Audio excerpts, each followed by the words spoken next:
Good morning, good afternoon. This is going to be a video, just part of what we started on Thursday, Friday, and then part of what we'll be doing on Monday, Tuesday. Just so if you need a refresher or if you're out or just like to hear the sound of my voice. So anyway, we're talking about interest groups. I gave you the definition on Thursday, Friday. Groups that want to inform and or persuade, which I don't have on there, but you should already have that. Inform people about their issue, whatever their issue, their big deal is. Persuade basically legislatures to do what they feel is best, or not do what they feel is best. And we got three types. I think first hour I told you, I forget what word I used, but the word I want to use is principle-based. These are groups like environmental groups, animal rights groups, child rights groups, abortion, pro-life, pro-choice groups. I gave you some examples already. You should already have this. These guys are much more emotional about their topics. Sometimes they do outrageous things. I told the one class about mink farms, which I will tell the other classes about next time. People chaining themselves to trees, people, I don't know, all kinds of stuff. We'll kind of get down here when we talk about the methods.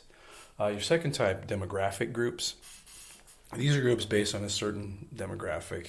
Think about things like Black Lives Matter would be here, the NAACP, AARP, which is American Association of Retired Persons, so old people. You have a little bit of overlap here, but a lot of times we're worried about a specific group getting benefits, if you will.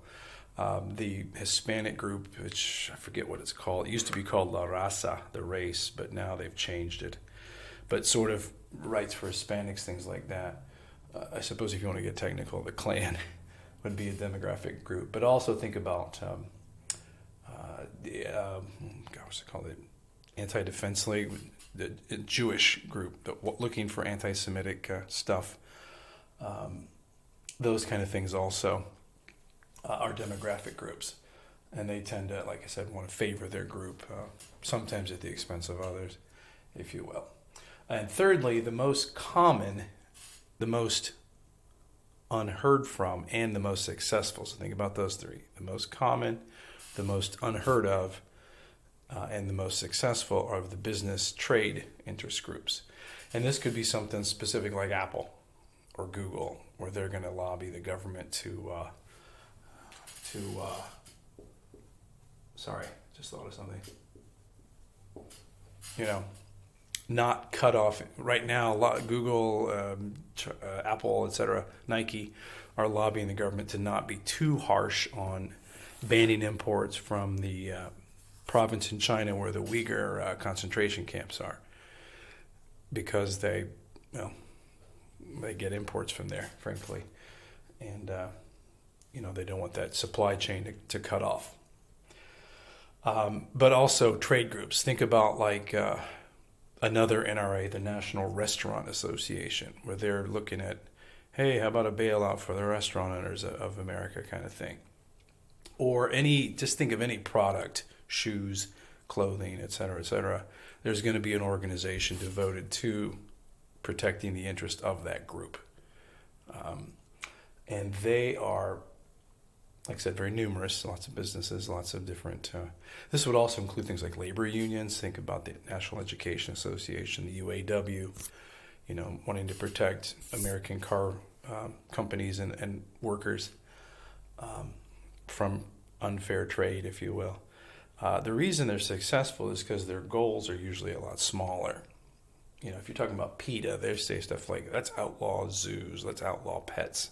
I mean, those are a bit extreme, but sometimes you do have groups say things like that.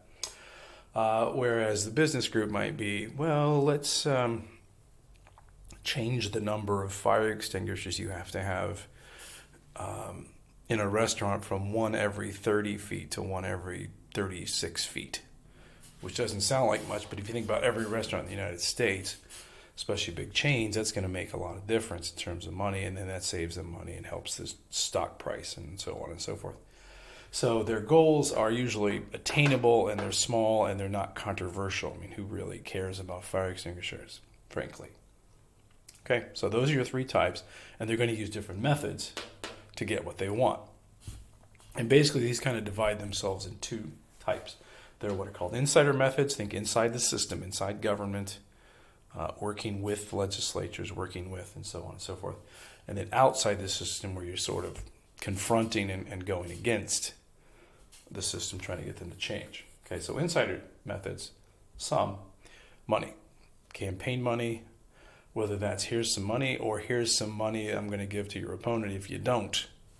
So you might think about just basically the word threat, and not threat like, I'm gonna rearrange your kneecaps, moose, but threats like we'll primary you, we'll give money to your opponent, we can run ads, think super PACs here, we can run ads that make you look bad or things like that. Okay.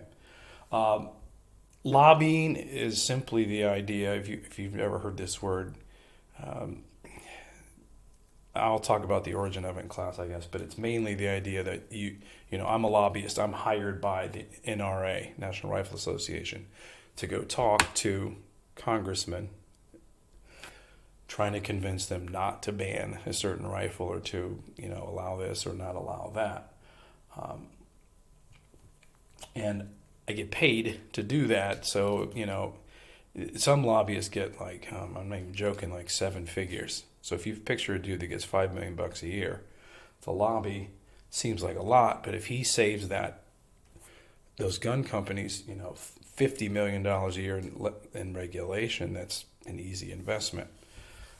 So lobbying is the more one-on-one, let's go play golf, let's go to dinner, let's have drinks, and let's talk about this in a more relaxed atmosphere. Or it could be simply, let's have a meeting at your office, and I'm going to tell you these kind of things, which I'll get to. But basically, lobbyists are the people that use these methods. And the money tends to buy access. Okay, it doesn't buy the vote necessarily, but it buys the access. So voting pressure, like I said, mass mailing would be one of these. You get a text, you get an email, you get theoretically a letter in the mail. Help, your help is needed. Government is ready to ban the AR-15. The NRA needs you to do this. And all you do basically is sign your name to a postcard, or you forward it a tweet, or you retweet a tweet or something like that. And all of a sudden, your congressman's office is deluged with all these, don't ban the AR-15. So it makes it look like everybody and their brother is fighting against this. So it amplifies. Think about the word amplifying your numbers, amplifying your strength. Using data, when we're talking about, we'll talk about this more when we talk about Congress, but using data like MAD. If you lower the drinking age to 18, there will be a 24% increase in highway deaths. There'll be a 31% increase in insurance premiums and so on and so forth, to try to convince you that way. And then finally, the use of emotion, which kind of can be a method of both, I suppose. If you're the anti-NRA, whatever that is, my 3 children were killed in drive-by shootings by someone carrying an AR-15, and if you do this, you're going to create more grieving parents and things like that to try to sway that way. It kind of depends on the issue. When you think about things like, the one class talked about the ads for that little, with a dog that looks like he's crying, and please save the animals, and they're always going to show cute, pandas and little cute and puppies and stuff like that. You don't ever hear a save the cockroach kind of thing. So that's insider method. And again, think about which group probably uses these, okay? Outsider methods, more confrontational. Grassroots being things like the Tea Party, if you remember that at all, or things like, to some degree, BLM is this way. Some degree, the Antifa, Proud Boys, these groups that just sort of form from the ground up, or get out the vote drives, things like that. These guys often form regional or sometimes even national presence to try to get stuff done. And a lot of times they'll use methods like protesting, marches, the Million Man March, which you don't know about, but the Black Lives Matter rallies, the peaceful protests. Some were peaceful, some were not. About the George Floyd, and let's defund the police, that kind of stuff. Physical actions, I'm going to come back to injunctions. Physical actions, just think about things like, intimidation. If you think about the Vietnam War protests, where they're throwing stuff at the White House, and just, again, physical marches. I mean, those often go together. Stuff like that. And finally, on this segment, we talk about injunctions. And an injunction is when a court or a judge orders something to cease or to go.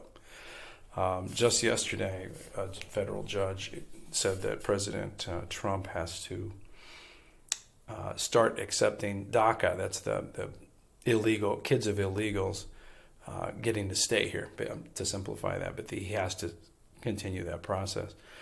Or you could get an injunction to stop logging in a forest, or an injunction to stop killing mink for fur coats, or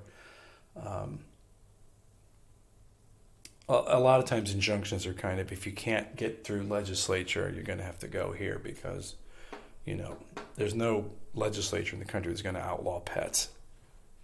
But if you can get a judge to say, well, having a pet is cruel, or an elephant has human rights, which I'll explain in class if you want to know that, then you can get something done quickly, and sometimes it lasts for a while because it's hard to fight that.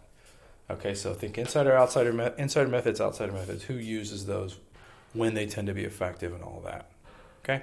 All right, next time we'll talk about the effects of these guys, and a little something else called think tanks, which we'll get to.